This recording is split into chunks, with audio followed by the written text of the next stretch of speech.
Hello, my name is Ricardo Valls. I'm a professional geoscientist registered in the province of Ontario. I'm number 160 in the PGO, and I would like to explain to you what is a 43101, the National Instrument 43101, and the Valmin.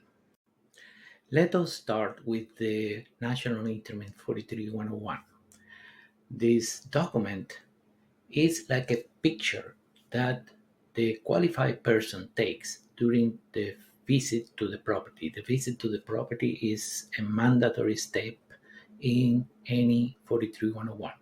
So during the visit, the qualified person will check several things, especially the QAQC procedures, the chain of custody of the samples, the general method used during the exploration, and will give an evaluation on the quality of such work. It also will check the drill cores and the resource estimation, if any. During this process, during this visit, the qualified person must also take independent samples to check the validity of their results. Now, of course, especially when we work in gold, the nugget effect is always present. So nobody expects that the sample taken by the qualified person will perfectly match the original result from the sampling. But what we expect is that if a sample was reported with high grade, it will contain some gold.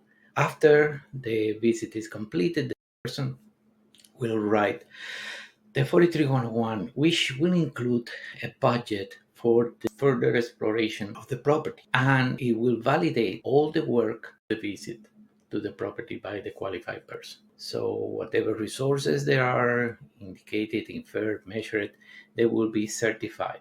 We cannot guesstimate what will be or what could be in the deposit. For that specifically is the budget that will be generated, so the client can go to the bank or public money and raise the amount, the capital necessary to continue the exploration, drilling, etc. After that process is finished, then you need to do an update on the 43101, which will take into consideration the new drilling results, and of course, or hopefully, it will increase the resources not only in category but also in volume. That is basically the National Instrument 43101. Now, the Valmin report, on the other hand, is different. It's based on the 43101. It requires a 43101 first, but is the estimation of the actual value in dollars of your property. So this is a very good document if you're planning to sell your mine and you would like to have a good idea of what is the actual value of your property. It takes into consideration the amount of money that you have invested in the property, the location of the property, the closeness of electrical grid, roads, etc. It's a very complex method that will give you at the end three values: what is called the minimum value, what is called the break-even value, and what is called the value of opportunity. The minimum value is the value below which you will not sell your mine. The break-even value, as its name implies, is you're not going to gain nothing, so nope. The value of opportunity is the value that you are aiming for. And it depends on multiple factors, but right now, for example, with the price of gold going up, this is a very good opportunity or time to use that upper value as your discussion point. The Valmin is a private report, it's a report for the client. You have that report when you're going to go and try to negotiate the selling of your mine.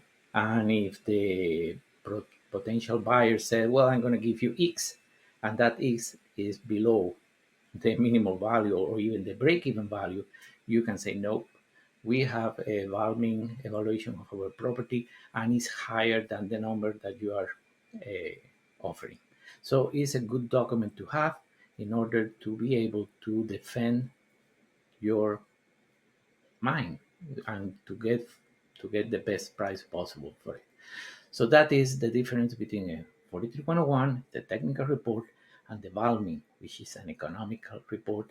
And you're probably going to need both if you want to sell the mine.